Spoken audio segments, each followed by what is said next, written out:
Global domination isn't an entry-level course. To be blunt, the Chinese are doing it wrong. Building and maintaining a truly global system isn't something any old empire can even attempt. To this point in history, only two countries have pulled off the feat: America and Britain.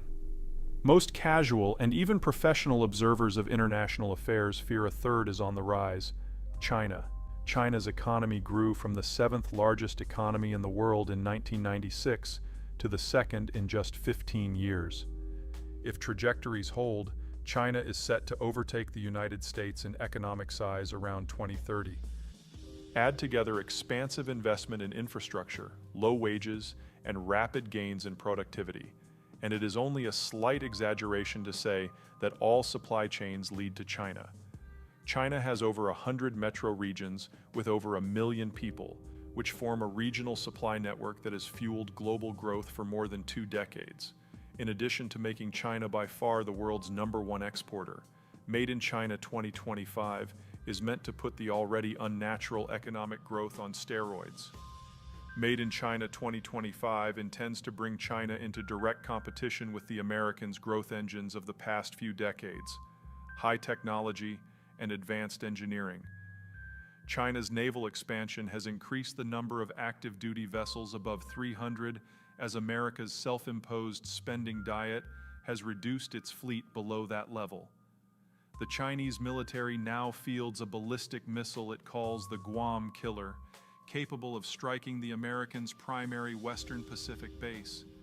Chinese hacking and espionage activities have been wildly successful in both acquiring tech and in making the various American cyber commands look like baby boomers trying to figure out what emojis are. American investment often comes with legal and humanitarian strings attached, enabling the less picky Chinese to invest their way into influence in second and third tier, and a not small number of first-tier countries the world over. The raw materials producers of the world, from South Africa and Australia to Russia and Saudi Arabia, now consider the Chinese market the most important market in the world. Whether it's China's rapid growth in oil imports or its singular control of the soybean import market, Chinese consumption seems to be the only consumption that matters. China produces nearly half of 2 little pillars of civilization called steel and aluminum, and has near total control over the production of rare earth metals, which can be found in everything from advanced fighter planes to renewable utilities. The Chinese government is unafraid to wield the power of the state to let its geopolitical competitors know of its displeasure. In recent years, it has limited the outflow of tourists and rare earth metals, as well as limiting the inflow of soy and steel. China, it would seem, holds all the cards. Such sentiment isn't simply wrong, but hilariously so. Global domination isn't an entry-level course. To be blunt, the Chinese are doing it wrong. The American system of global management can be summed up as: entice everyone to be on your team. Sufficient allure to draw everyone to your global system is not easily attained. The American order is in essence based on bribes. Think of the American management strategy as having 4 carrots of success. Carrot 1. Ensure physical security for all. The order's primary benefit was absolute security for every country. The United States would protect all order members from the military advances of order and non-order members alike. But the first piece of this process is something most who advocate for a post-American world gloss over: gaining trust. A would-be hegemon must prove it is willing to bleed to protect the interests of every member of its new order. The reason the Americans became entangled in wars in Korea and Vietnam was less to stop the march of communism than to convince America's allies that the country would never step away from a fight to protect their interests. The 2 Asian wars were primarily fought to keep Japan and France in America's coalition, Japan being concerned that there would be no American footprint on the Asian mainland without South Korea, and France being Vietnam's former colonial master. Anyone who wants to guarantee the security of others must first convince those others that such protection includes protection from the new would-be hegemon itself. As distrusted as the Americans may be around the world, they are still the only significant power that most want defending them. The reason is simple. The Americans are not their neighbors. Except for Mexico and Canada, the Americans border none of their wards. Such distance means any historical bad blood between the Americans and others is fairly thin. Few countries have ever faced an American occupation. Such is most certainly not the case for the Chinese. In contrast to the Americans, who have only been around since 1776, and in a strategically significant sense, since about 1895, the Chinese enjoy showcasing their millennia of history. Yes, such cultural longevity is an accomplishment worth celebrating, but also opens a trap. The Chinese have had a long time to burn bridges and ring themselves with enmities. The Americans have had meaningful long-term issues only with Canada and Mexico, countries with which it, by Chinese standards, enjoys cordial relations. Whenever the northern Chinese have ever consolidated sufficiently to invade someone, the first direction they've marched is toward the Korean peninsula. But the Koreans are no longer pushovers. In the 21st century, the peninsula is bristling with soldiers and nuclear weapons. There's no military walkover here. Taiwan's hostility to mainland China long predates the Chinese Civil War of the 1920s to 1950s. The island of Formosa has long served as either a redoubt for this or that Chinese dynasty, or a rebel or warlord force, or as a power center in its own right.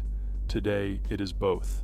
The Kazakhs, knowing the Chinese think of them as uncouth horse-riding barbarians, moved their capital from the near-border city of Almaty to the former Soviet gulag of Astana, while also getting buddy-buddy with the Russians to achieve a degree of insulation and protection from Beijing. That's worth underlining. The Kazakhs would rather be beholden to their former Soviet masters than integrated with China. Japan has been the traditional regional bugaboo of the Chinese for the past handful of centuries, and Japan's at times brutal raiding and/or occupation of much of the Chinese coast and northern interior regions leaves the Chinese itching for revenge. That's hardly the sort of thinking that earns one friends in Tokyo. India still smarts over territory lost to China under Mao, an experience that prompted New Delhi to develop its nuclear forces and point them at China. China's relationship with Russia is even more damning. The Russians' 18th and 19th century Asiatic expansions brought the sharp end of Russian power deep into China's business. Russian forces occupied what are now the modern Chinese provinces of Xinjiang, Inner Mongolia, Heilongjiang, Jilin, and Liaoning, the last serving as Beijing's access to the open ocean. The ill feelings are hardly ancient history. In the 1950s, Stalin helped instigate the Korean War on China's doorstep, knowing full well that if the Americans came, the Chinese would feel compelled to act. The Americans came, the Chinese intervened, and then Stalin charged his socialist brethren for the weapons the Chinese needed to fight it. Anywhere in the world on short notice to defend the order, and they could and would guarantee absolute protection of all Allies' merchant shipping. These promises required the Americans to patrol all seas at all times. Anyone wanting to displace the Americans as the hegemon of a globalized world would have to do the same. No one can. The core problem is capability. America's global position throughout the order is a direct outgrowth of the country's naval dominance at the end of World War II. In late 1945, the American Navy was not simply on a wartime high in terms of force strength, experience, and deployment reach.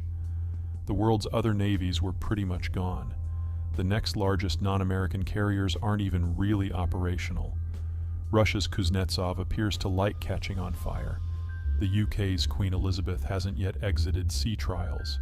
India's Vikramaditya is a floating mass of technical problems, and the engines on France's Charles de Gaulle aren't powerful enough to bring it up to aircraft launching speed, except under near-perfect conditions. In fact, the next 9 largest fully operational carriers are also all operated by the US Navy. Much is made of China's Liaoning. It shouldn't be. On paper, the Liaoning has perhaps 1/7 the combat capacity of a Nimitz. And the Chinese didn't build it. The Soviets did. In the 1980s. Sort of. This first-of-type vessel was never completed. After the Soviet breakup, the Ukrainians stripped it for parts. The ship then languished, rusting at dock for a decade until the Chinese purchased it. Today it is used purely as a training platform. China's naval engineering is improving. The 001A, China's domestically manufactured clone of the Liaoning, is undergoing sea trials at the time of this writing, but there are still decades of work to go before China can float something that can compete with a Nimitz. Carrier engineering isn't rocket science. It's a lot harder.